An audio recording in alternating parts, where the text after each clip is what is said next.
lives on the ancestral lands of her people in a small village in a country that is one of the 5 most vulnerable to climate change.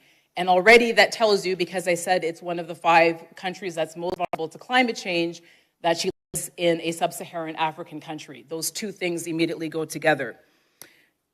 Aisha's mother almost died in childbirth because she was exposed to the devastating effect that extreme heat has had on women's maternal health. As she grew up, she became responsible for bringing in water to her family and into her village. And because of droughts, she has to go further and further away each time to collect that water. And of course, with each step that she takes away from her village, the risk of violence becomes more acute. Her mother, who like 60 to 80%, depending on the country, of African women are the smallholder farmers. Her mother is a smallholder farmer and responsible for helping to feed her village and her community. Her mother has to work harder and harder to get the same yield because of climate change. This has meant that Aisha has to leave her studies and take care of her younger siblings. And we spoke about the economy, and that's only increasing. Nevertheless, Aisha is grateful. She's grateful that at least she has been able to save her ancestral lands, unlike many of her neighbors who have had to flee because of the conflict that has been exacerbated by climate, because people are fighting over local water supplies. They may not be able to stay there for long, though, because it turns out that her government, without any consultation with the indigenous peoples who are the owners and the stewards of the land, have told them that they have entered into a lucrative agreement with a wealthy Gulf state, in order to put the lands in the carbon credit market, thereby restricting the uses of the land in the future. So this story of Aisha is, let's say it's a compilation, so it's fictional, but this is the story of women across sub-Saharan Africa. And this is the story of women of Afro descent, whether you're speaking of Latin America, small island states, whether you're speaking of women in the United States, Black women in the United States. This is the story. And when we look toward the green transition, many people say, well, help is just around the corner. These things are about to change. They're about to evolve. The good news, what is the good news? Let me give you some good news. Of course, the good news is that the transition to the green economy, it does offer opportunities. There's no question that it offers opportunities to reduce gender inequalities in many areas.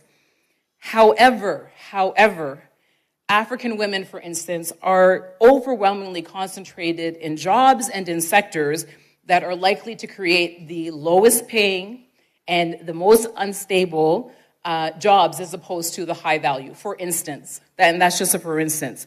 So how we choose to shape this green transition and who is involved in making the decisions about how that transition is shaped is going to be incredibly important. I'm trying very much to stick to the time, so I think I have a couple of minutes. Let me just race through the final comments. Back to the stories, though. Let me tell you a ghost story. The ghost story is the persistent, consistent, and systematic ghosting of African women and women of Afro descent when it comes to climate global governance. Those of us who work on climate, we hear the stories, and you might hear them too.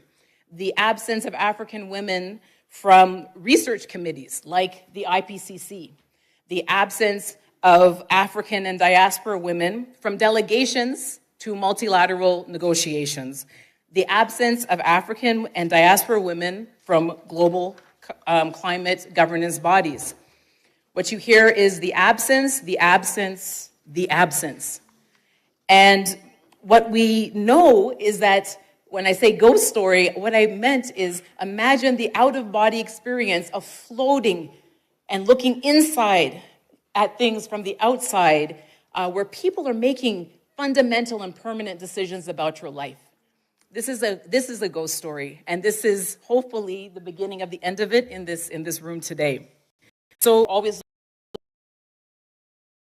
deja vu, the endless feedback loop. of the promises made, the promises unfulfilled, the promises made, the promises unfulfilled. And I believe that without a major paradigm shift, as we navigate and respond to our changing climate, that there will be different outcomes. As Mama Pandor, said, we absolutely have to shift. We have to shift the paradigm. And my last story to you is a simple one that really, to me, illustrates it. I'm a mother. When my child was an infant, as they do at a certain age, they discover their toes, they discover their feet, they discover they have limbs. Now, normally, I don't know about your children, but the other children I've observed, not my son, but others, you learn that you lie on your back and you reach up and you grab your feet with your hands. He couldn't figure it out for the life of him. He kept bending over and he couldn't breathe and just sort of trying to reach his toes. We would flip him over, it wouldn't change. We would flip him over, it wouldn't change. We were stuck in that loop. It was only until, for whatever reason, we laid him on his side that he figured out the connection. And I'm pleased to say today that at 25, he knows how to touch his toes. But what I use that as an example to say that really sometimes we have to look at these things from a completely different perspective, try it in a way that we didn't imagine. And given how many things have been put on the table and have not succeeded, we need to consider that major paradigm shift.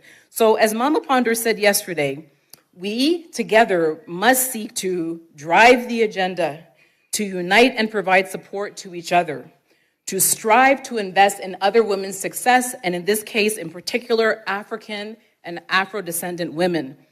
We must aim for the highest political offices so that when they take the pictures at COP30 and the G20, our faces are in the family shot, not assisting the family shot.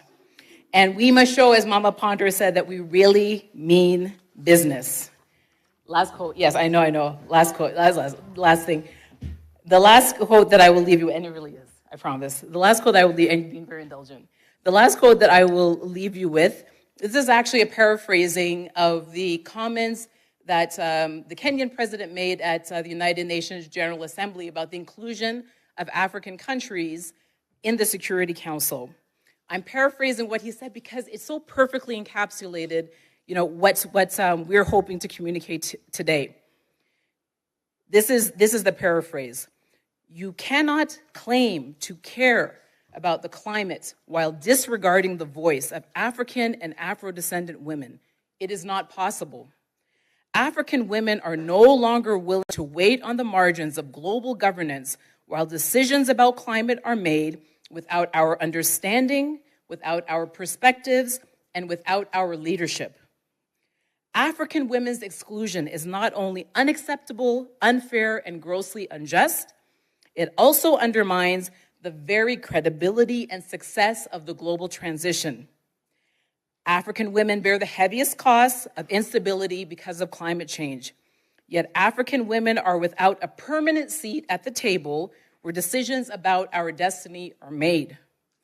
The world must understand that reforming global climate governance to prioritize the leadership of African women and Afro-descendant women is not a favor to them or to anybody. It is a necessity for our planet's own survival. Thank you.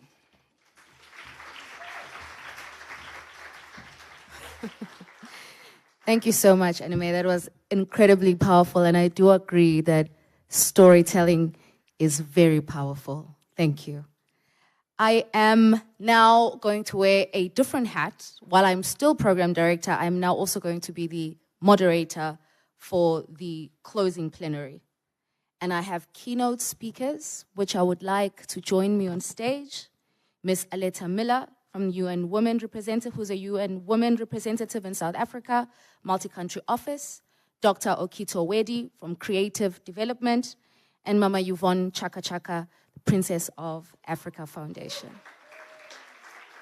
Do you want to?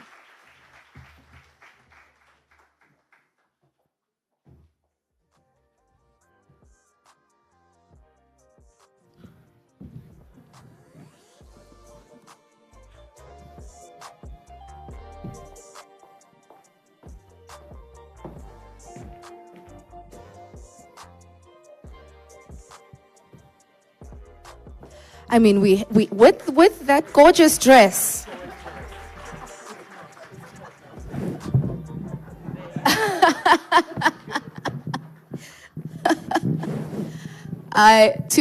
To the point of that gesture, I was sitting and observing the festivities at the gala dinner last night, and I sat there and I thought, you know, at the end of the day, in all of us, there's a girl that just wants to play, that just wants to be seen, that just wants to be colorful and express. And I think it's beautiful that this is a space that allows us to do that.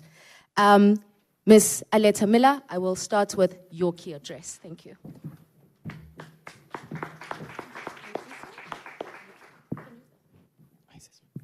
Good afternoon, my fierce feminist friends. I want to start with a big shout out to the South Africans in the room and a huge round of applause to each of you, our South African sisters, for hosting us. 2025 has been a huge year for South Africa. The G20, my goodness. And I think we've slammed it out of the park. Congratulations, South Africa. Congratulations, my sisters. An amazing year. If I had the power to choose any country on earth to host the G20 in 2025, I'd choose South Africa, hand on heart. Our commitment, South Africa's commitment to rights, to diversity, equity, inclusion, intersectionality, the ability to talk about what matters in real terms, in the face of what's happening globally. This has been the place where we have projected north our agenda as South Africa in the G20. Now, I'm telling you this because I've been to a lot of G20 meetings this year. My favourite, by far, honestly, has been the W20. Those of you who were in Cape Town with us and all of you here in Johannesburg, it has been such a pleasure. So why? 2 reasons that this has been by far my favourite meeting. And I have to say, I love the G20. I believe so deeply in these processes. And the W20 is my favourite. Number 1, I have been fed. I have been fed. As women of, I think, this point in our careers, we feed. People ask us to come and to talk. They ask us to come and to speak. They ask us to come and to teach, to impart, to guide, to advise. We're constantly giving. But at some stage, we have to also receive. Otherwise, there's nothing left to give. And my memory in Cape Town and my experience yesterday, last night, and today is I've learnt, I've connected, I've sat with women far younger than myself and women far older. And I've sat and I've just asked them dumb questions and they've shown me the greatest respect and taught me stuff. Really, truly. And I don't think I'm the only one who's experienced that. So the first reason I love the W20 is I have been fed. My soul, my heart, my brain has been fed. The second and last reason I love the W20 is the world is in trouble. The world is in so much trouble. We have twice as much conflict now than we had 5 years ago. How is that possible? Twice as much conflict. 14% of humanity live in a conflict context. I believe the only way out of this is together. When we're in trouble, as a person, as a community, as a country, we often turn inward. We build a fence or a wall. We protect ourselves. We use our resources to take care of me, my family, us. This isn't the way. The only way forward for humanity is together. And we can call it multilateralism. Let's call it multilateralism. Often if you start and say, I love multilateralism, people go, she's from the UN, I tell you. I love multilateralism because I believe in the power of community. I believe the only way forward is together. And you, beautiful feminist sisters of the world, we are here together. This is the way forward. We have so much power. It's scary. I see it in us. And I just want to say thank you. Thank you from myself as a woman for feeding me, for teaching me, for helping me to grow, to be filled up, so each of us can go back out there and give and lead and teach and find a way forward for all of humanity. I thank you.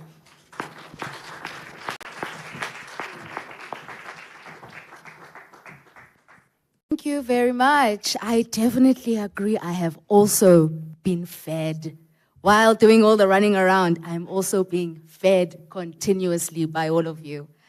I am going to move on now to Dr. Okito Wedi, Creative Development.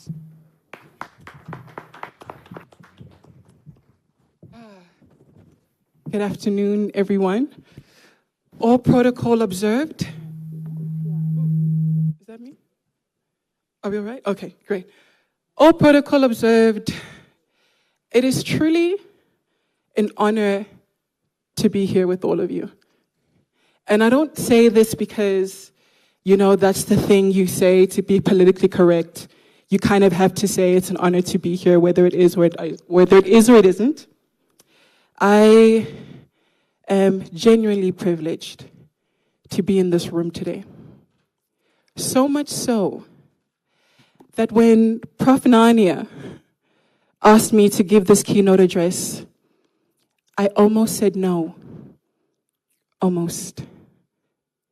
Because I thought to myself, what on earth am I going to say off the back of 3 days like this that have been amazing, inspiring, and all I have to say is the fact that I am completely and utterly exhausted. So, just a quick show in the room for everyone who's kind of ready for 2025 to wrap up. Can you just lift up your hands? For the few people who kept their hands down, you are very welcome to go outside and have a cup of tea or, with all your energy. I'm tired. I'm tired. And I thought to myself, well, okay, I have a couple of options here. I could spend the day coming up with legitimate reasons. I spent half the day coming up with big excuses that I'm getting on Tuesday. Go to that won't. No, I know what I'm going to say. To take,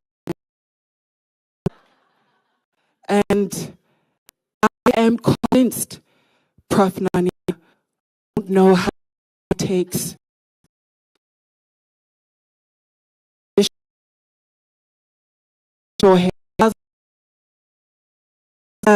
That's a solid excuse. That's the reason. That's all. After saying and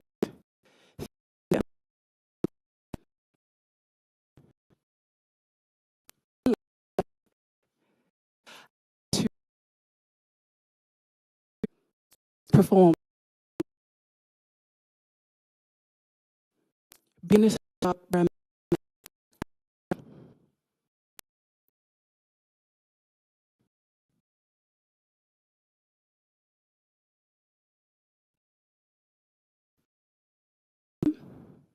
with women who are as joyful, who are exhausted as I am.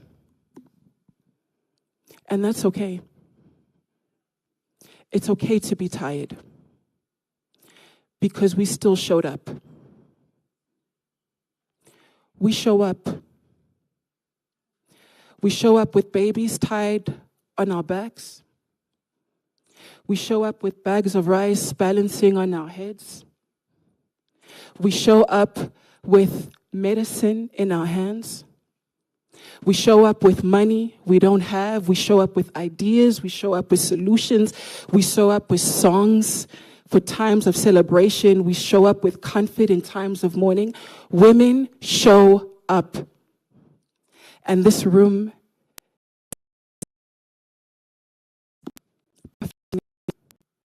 you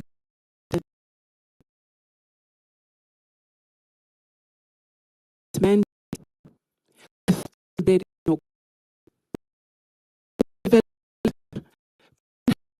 camp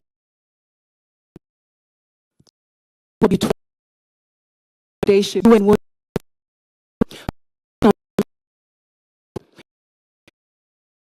our homes and economies, the teacher, the nurse,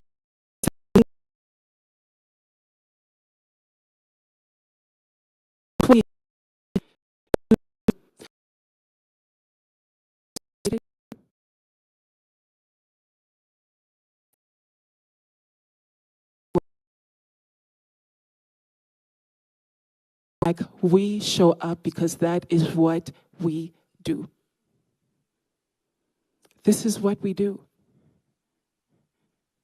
And I'm so proud to be in a room like this, to be able to say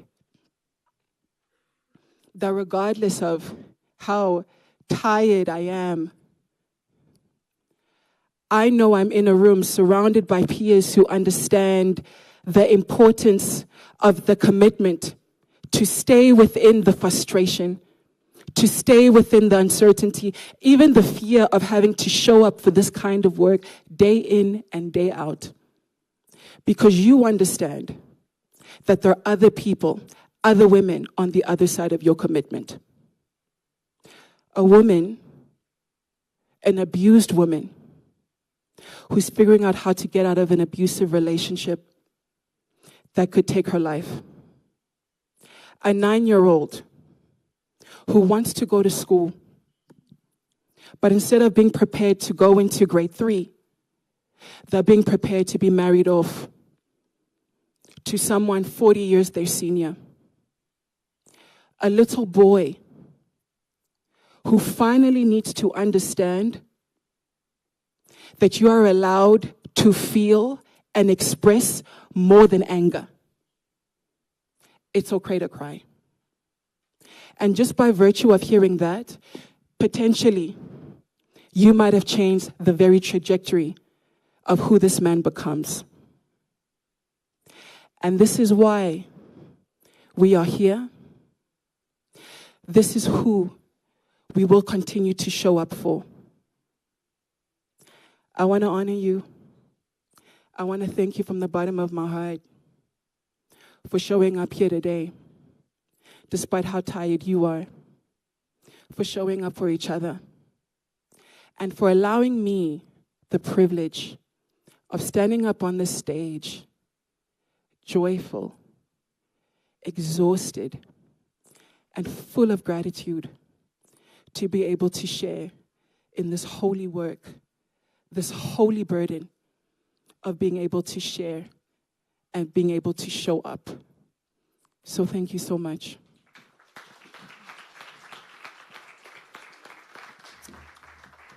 Thank you, Doc. And I think with that, I want us to all give ourselves a round of applause for showing up.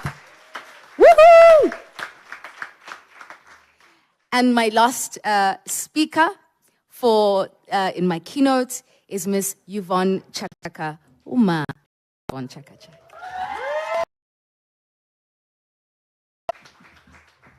Thank you very much. Thank you very much. A big round of applause for our very capable MC. I just want to say thank you to there was no panel, but what do I call them? Panelist, keynote address partners, and my UNICEF boss here, Honorable Minister, professors here present, doctors, beautiful women, and few men around. I think it is just amazing to be here with wonderful people. Dr. Cindy, you and I come a long way. And today when I got invited, I thought I'm going to bring my partner in crime, Masingita. And when I was invited to come here, I thought, as a keynote, as a speaker, I get paid. But when your daughter-in-law asks you to come and do something, you have to be a nice mother-in-law. Please give her a big round of applause. Where's Bonani? That's my daughter-in-law. I said, okay, I will come. So, distinguished guests, esteemed leaders, fellow advocates for change, I'd like to say good afternoon to all of you. It is both an honor and a privilege to stand before you today in this powerful gathering. The W20 Summit, where voices across the world unite to drive gender equality and women's empowerment forward. As a daughter of Africa and a lifelong advocate, for social change, I've always believed that when we empower a woman, we uplift the entire nation, the story of Africa, and indeed, the global South is one of resilience, of women who rise each day, often with limited resources. Are we okay? What happened? The table fell. Okay, we need a discount. Where's the manager? Manager, we need a discount. No one got hurt. Okay, change the table. Bring another one. Women are heavy. Are they sleeping on the table? You didn't. Okay, manager, look, her dress is spilled. We need some compensation. I think these things should happen every day so that women can get paid.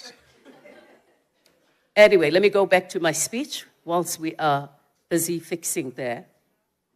The story of Africans, and indeed the global South, is one of resilience, of women who rise each day, often with limited resources but unlimited determination. These women are not victims of circumstances. They are architects of change. And this is what you, sitting here, are. Because as a woman, we always know that a woman tries by all means to make sure that families will not go to bed without food. Through my journey as a Princess of Africa and with the Princess of Africa Foundation and as a UNICEF Goodwill Ambassador, I've witnessed the transformation of the power of education, healthcare, and economic opportunity. I've seen young girls walk miles to school because they believe that knowledge is the key to their freedom. I've met mothers who, despite poverty, continue to fight for a better life for their children. The courage reminds us why we must continue to push for inclusion, for inclusive policies, and meaningful representation. But let us be honest, ladies and gentlemen. The challenges we face are complex and interconnected. In the global South, women continue to bear the brunt of poverty, limited accesses to healthcare, digital exclusion, and the impact of climate change. These issues are not separate. They are intersect and reinforce one another. That is why our solutions must also be interconnected, rooted in empathy, equality, equity, and collaboration. We need global economic policies that recognize the unpaid labor of women. We need to invest in women entrepreneurs who can create jobs and drive innovation. And we need to ensure that girls everywhere, from rural areas or rural villages, even urban areas, have equal access to education, technology, and all the opportunities. As we gather here today in Johannesburg, South Africa, ladies and gentlemen, preparing for the G20, let us commit not only to dialogue, but to action. Let us use our collective power as policymakers, business leaders, and civil society to dismantle barriers that hold our women back. Because when a woman stands tall, she lifts her community with her as well. When women lead, the world moves forward, for we are all organized, women or men. I thank the Women 20 Summit for creating this platform and for encouraging these voices of good women around here and the Global South, not as an afterthought, but as leaders shaping the global agenda. Ladies and gentlemen, together, let us ensure that the next generation of girls inherits a world where equality is just not a dream, but a lived reality. I dare say, as we are all here today, we should not be forgetting those rural women. Let the voice of rural women be heard. Let the voices of rural girls not be swallowed. Let no one be left behind. Ladies and gentlemen, we are all men, but some of us who bring life into this world are well-organized men. That is why they call us women. With that said, I want to say, I'm an inspiration, bringing education on gender equalization. So much sensation, feel the vibration, singing peace to the nation. I bring life to this earth, recognize my worth. Ngoba mina ngiliqhawe. Tomorrow is for my children. The future we can change. The world we will rearrange. I am courage, passion, efficiency. I'm a woman, well-organized man. I'm so different, but equal, with a meticulous plan. Let me show you who I am. I'm a woman. Thank you.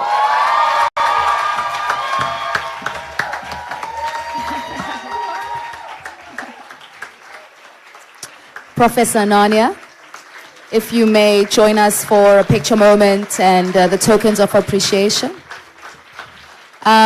Miss Anime, can you join us back on stage for a token of appreciation and a photo?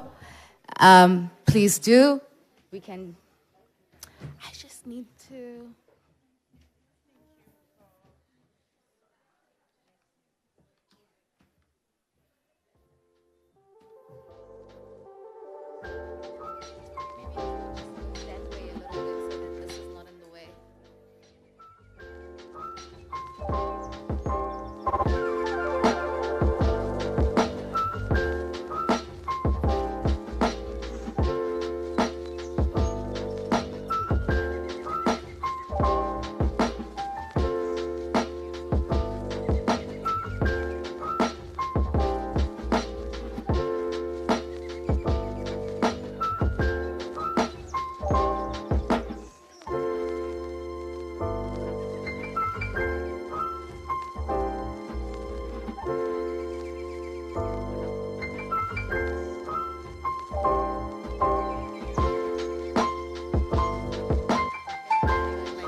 Following the initial acknowledgement of the Honorable Minister Thembisile Simelane in the morning, I would like to now re-acknowledge you in your presence. Thank you for being amongst us. Can we just welcome her with a nice round of applause? Ladies and gentlemen, we are going to have an address by the minister, after which Professor Nanya will join us on stage. So Minister will remain on stage. Professor Nanya will join us. and then we will do a handover of the communique. We will then take a picture. We'll have a photo moment of that occurring. Then we will have the heads of delegation join for a photo opportunity and symbolic gesture of the handover. And then thereafter, I will have a third photo where all of the delegates will join us on stage for that symbolic handover. Then I understand there is a gift by way of a book that is going to be handed to the minister. After that big group picture of all the delegates, we will then have that picture and then move on to another speech. We'll move on with the program thereafter. So at this moment, I'd like to call on to the podium the Honorable Minister of Human Settlement, Minister Thembisile Simelane.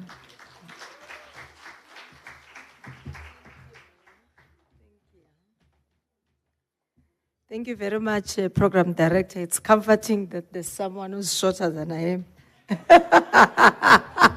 And I have to do a bit of some readjustment of the mic. Previously, there were two powerful, very tall ladies. Good afternoon, Women 20. Let me start by acknowledging Prof. and say thank you very much with Dr. Mzamo for the good work that you have put up in making sure that, one, we converge here, but secondly, we also just take stock of what South Africa and the globe in terms of women development carries. I carry a message on behalf of the government of South Africa, as led by President Cyril Ramaphosa. And in the province, we are led by Premier Panyaza Lesufi. Dr. Naledi Pandor, occasion, our erstwhile former Minister of International Relations and Cooperation. We still stand on her shoulders, and we believe they are broad enough to carry all South African women and in the globe to chart the so desired way forward. The United Nations Women Representative in South Africa, Ms. Aletta Miller, thank you very much for always being part into whatever we're trying to do. The work for diversity and inclusion, even in South Africa, is not an easy work. We uphold challenges for all of us.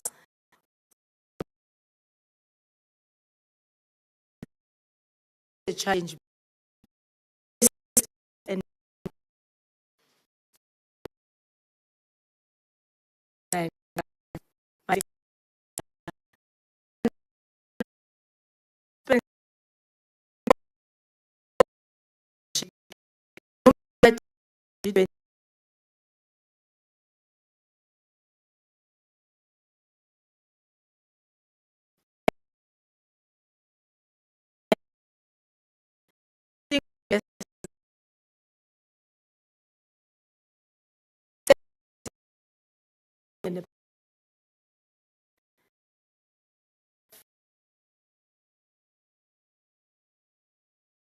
I hope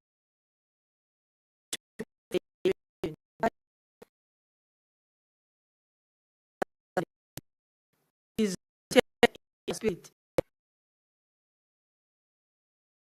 central in the, but as African countries, we are, as South Africa, being a permanent member of the G20, we carry a unique and a very special responsibility, not for ourselves, but for everyone in Africa. And this responsibility,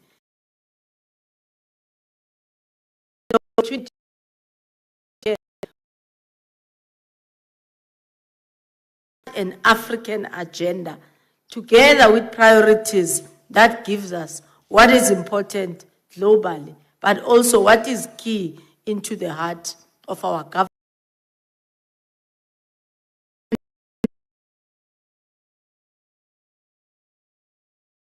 Through combined effort and solidarity,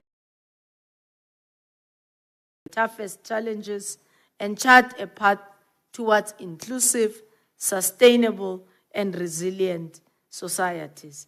I wish to thank you all for all your efforts throughout the year that resulted into these declarations. And I'm looking so forward, Prof, into seeing you at the G20 Social Summit on the 18th to the 20th of November, Beechwood Hotel in Benoni, South Africa. I thank you all. Thank you very much.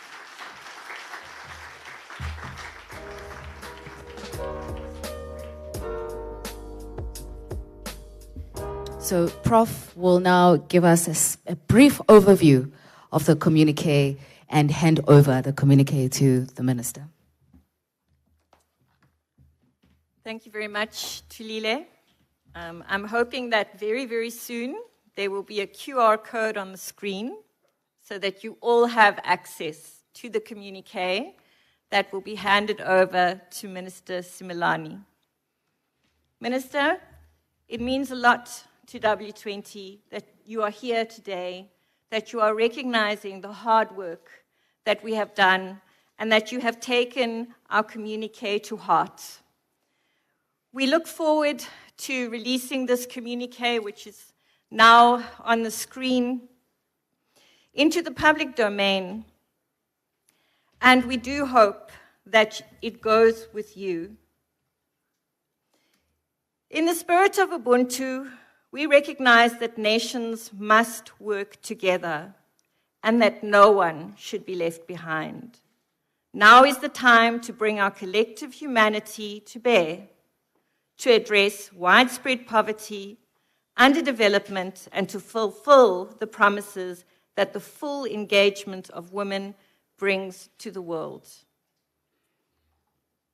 This has taken months of hard work. And we are very proud as W20 South Africa and as the broader W20 community to be able to hand this over to our government, to be taken forward. I invite everyone to please lobby to ensure that these recommendations are included in the Leaders' Declaration. Minister has mentioned the main areas in which we focus. So I'm not going to repeat that. What I want to do is I want to hand over this communique with all our love, Minister, and then ask the heads of delegation to come up for the handover, and then after that, the delegates, as Tulile explained. Thank you.